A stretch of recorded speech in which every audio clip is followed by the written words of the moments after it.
It's important that we all continue to grow and learn more in our professional development. If we all just did what we learned in our initial college education, we would maybe be doing things that certainly aren't aware of where children's development is. I knew nothing about brain development in my college education.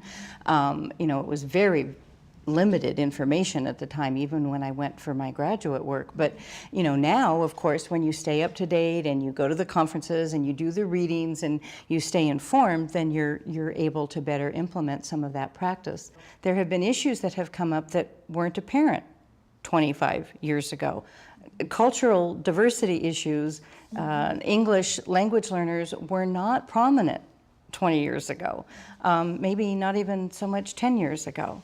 I think about some of my training and education, and I had very little background in diversity and cultural, family of cultural backgrounds, yet that is now one of my passions. But I had to learn about and seek out that information. And so you need that continuous professional development. I think it's so important that that reflective practice piece is built within the system, that there are opportunities where the program leaders can look at their training and technical assistance calendar, their professional development calendar, and say, you know what, they have received training on this, this, this, and this. After they've had an experience, do we actually loop back and engage with our staff? Do we do observations to look at how is this information living in the environment now that they have received the support or the training? What's working incredibly well? What are the glow marks, if you will, that we would really want to shine and cast a light on? What are the things that seem to still be challenging us a little bit, opposed to here's a training, here's a training, here's a training? Hoy es jueves. Hay que decirlo en una frase completa. ¿Listos? Hoy es jueves. ¿Y qué idioma vamos a hablar el día de hoy? Español. I have found through coaching that if a teacher is trained in a certain strategy and they're not provided some kind of coaching support, peer support, if they get frustrated because they can't do it, they'll stop doing it. Ahora fíjate bien. ¿Tú qué crees que animal siga? Ponte con tu compañero.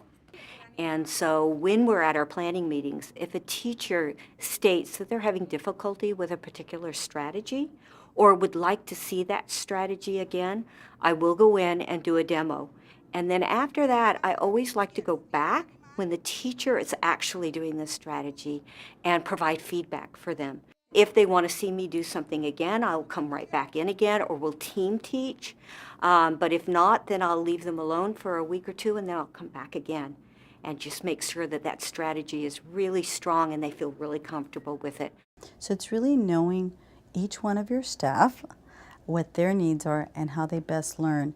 So it's getting to know them and spending the time and knowing that we're all different in how we learn, and to make sure that they have an opportunity to express firsthand what they see as areas of need, and then meeting them there. So continuously developing or co-developing what they see as their professional development and asking them, how can I support you in that? I think if I were to add anything at all in regards to thinking about professional development, is the power of a pause, to be able to take pause and say, we have done X amount of trainings. Have we ever stepped back to assess the effectiveness of these trainings, how the teachers are responding? Equally important, how are the children responding? When I look at their documentation systems, do I see some of those training elements living in their documentation, or are we just continuing to tick the box to say, we provided this training, we provided that training, we provided this training?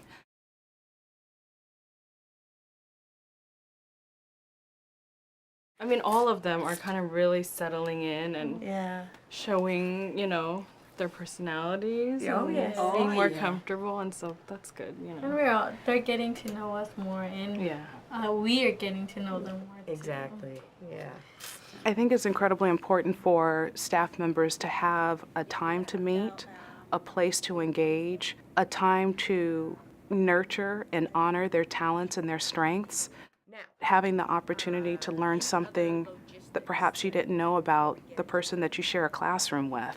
Oh, and remember that I passed my citizenship test? As an early childhood educator, I'm willing to make that commitment where I will sit down with you once or twice a month where we could at least sit and talk about what's working really well in our classroom or in your classroom, that maybe I could be of support to you. Denise leaves off the beginning sounds and the end sounds. Yes. Okay, so she needs help with enunciating. And I caught myself the other day, I'm beginning to understand her language. So, which is a disadvantage because I caught myself not repeating it and having her repeat it back. Then I called her back and said, wait a minute, Denise. And she comes back, she kind of rolled her eyes at me and said, uh-oh, she caught me. And you know what it is with Denise? That she speaks very fast. So you have to tell her, slow down. And then after it's, okay, repeat. One thing that really works well with our staff is that they are very comfortable with each other. They trust each other, they respect each other, and they're not afraid to ask another staff member for support. So if I know that another teacher is good at creating room environments, all the teachers know that. So a teacher may say, I'm struggling in this area. Can you come and show me or give me some ideas for how I would move this around? I think being proactive with staff and your colleagues about how we're going to communicate is just great groundwork just to ensure that you have a collaborative environment. In preparing future early childhood educators, how do you go about helping them gain a sense of what it means to be an ethical ECE professional? We want to help them understand ethical conduct and what it is to be a professional. And some ways that we go about that is, for example, in a beginning student in a classroom, is we introduce them to the profession. What does it mean to be an early childhood teacher? What is an early childhood teacher? What are all the different roles that they can take? Most importantly, it's an ongoing process. It's a continuous process. You're constantly needing to revisit it. With students, we tend to begin the topic in an early class, in probably their introductory class, so that they're learning about the concepts and in being introduced to the NAEYC Code of Ethical Conduct, so that by the time they get into the practicum, they're actually experiencing that, and you can practice scenarios and get ideas about how that is enforced or implemented within programs. But it takes reflective practice. Beginning practitioners need to think about all of these situations, talk to others. How do you handle this kind of a situation without breaching confidentiality, but by talking about how you deal with that? What do you do about it? Early childhood professionals many times have decisions to make about right and wrong, and in working with children and families and their colleagues as well. They're presented sometimes with some scenarios where they have to make a decision on and consider usually two children or two families' values or two sets of colleagues' opinions. And if there's a decision to be made in terms of right and wrong or finding a win-win, many times there are gray areas. So early childhood professionals have to ask questions, probe, be a good listener, and gather information so that they can make the right decision. I think that respect is a critical piece of that topic of illustrating ethical conduct. And I think that teachers specifically do it individually with children and with families, and colleagues need to do it with one another, that listening to one another, that communication piece is really important, listening to one another, but being respectful of differences and different points of view is one way that we illustrate ethical conduct, I think, on a daily basis. A big part of introducing people to the field and the profession is just talking about what this profession is. What do we do? What is an ECE professional? What does it mean to be a professional? Think about what is your philosophy about children? How do you teach young children? How do you approach young children? Those are all parts of developing your own professional integrity, your professional identity.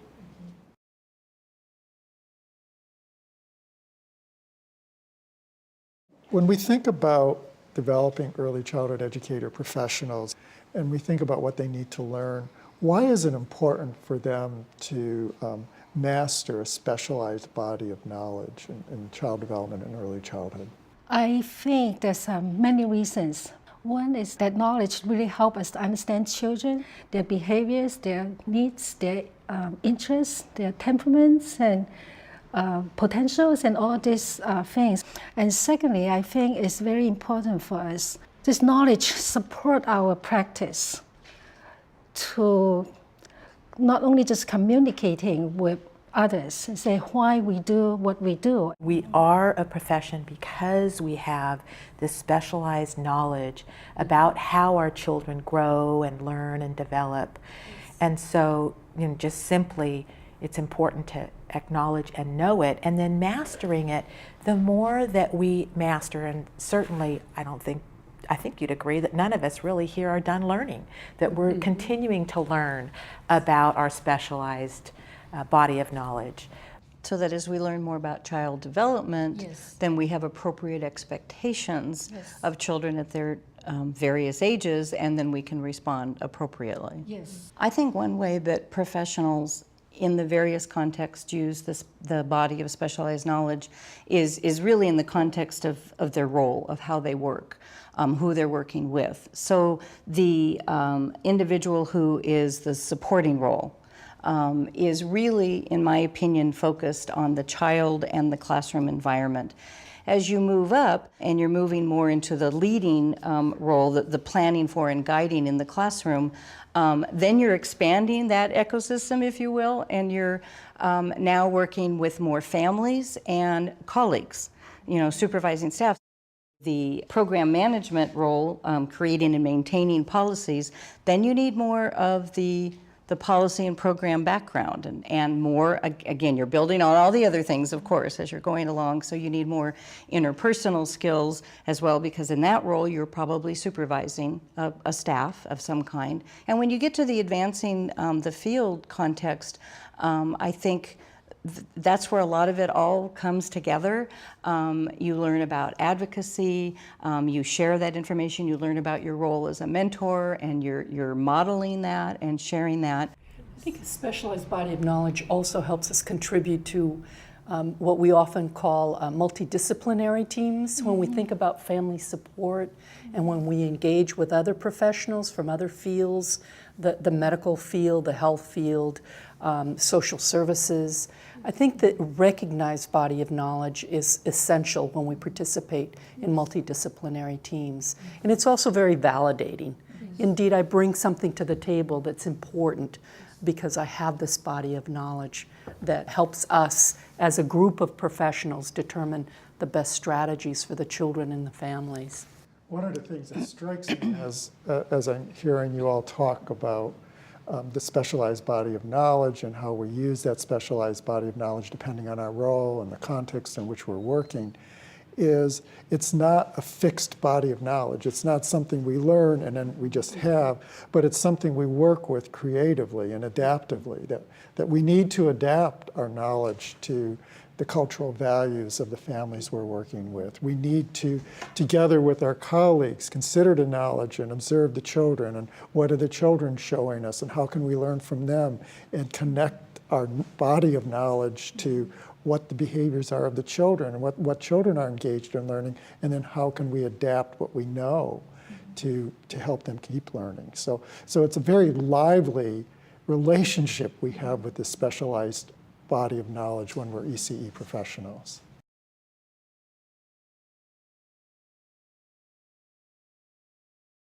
And I think our body of knowledge keeps changing, and that's why our field has to keep up and do our homework and keep reading and keep learning and know that we're constantly learners. Every now and then I hear from a colleague, oh no, are we changing that? Are we doing this differently? There's data, this informs our thinking, and this is why we're making this change, because here's what we're aiming for. There's a goal that we're trying to attain. So yes, we do continually change and reflect. It's a good thing.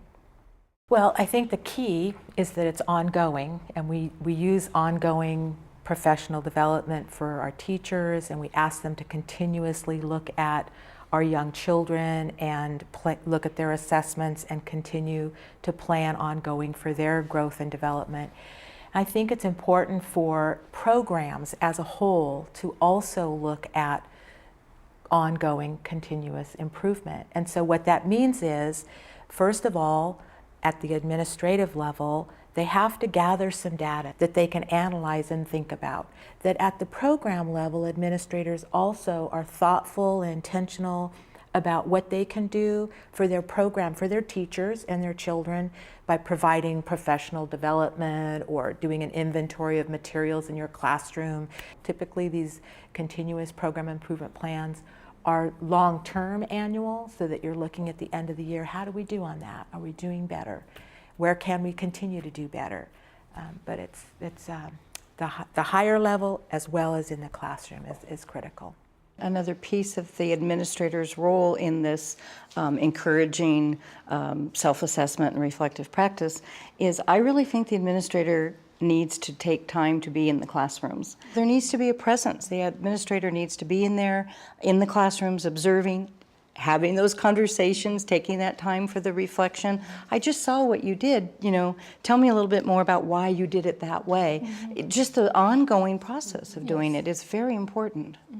And then I'd suggest that teachers reflect probably ongoing throughout the day, because I'm thinking that when I was in the classroom and I developed an activity and provided it with the children, and I was constantly saying, that didn't work, or next time I'm going to try. So you're observing and thinking about your role in what's going on and how to affect change.